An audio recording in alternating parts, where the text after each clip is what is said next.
শোন, প্ল্যান হইলো আমরা তিনজন যেয়ে 3 গ্লাস ঠান্ডা শরবত নিব। তোরা শরবত খেতে থাকবি আর আমি মোবাইলটা নিয়ে আস্তে করে কেটে দেবো। ভাই 3 গ্লাস শরবত দেন তো।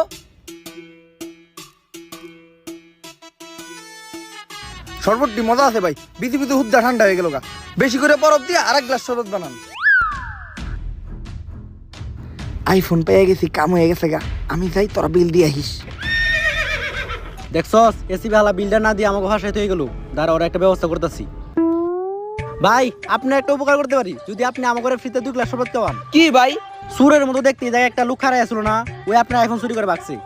আরে নেগা, সামনে একটা 14 প্রো ম্যাক্স তো, আমি তো আর দুবাই থেকে 16 প্রো ম্যাক্স প্রি অর্ডার দিয়ে রাখছি। তাইলে তো মনে হয় শরবতের বিল দেওয়া লাগবে না। শরবত এটা হলো আমার ব্যবসা, ব্যবসা লয় কোনো খাতির নাই। তুই বিল তো দিবি, লগো আর বিলও দিবি, ফালা 3 লাখ। 3 গ্লাস শরবতের দাম 3 লাখ। যত গরম পড়বো তত শরবতের দাম বাড়বো। এসি বেড়া বাসায় থেকে তো আমরা ভেসে গেলাম। এখন কি করবো ভাই, এত টাকা তো আমার কাছে নাই। কোনো সমস্যা নাই। Music.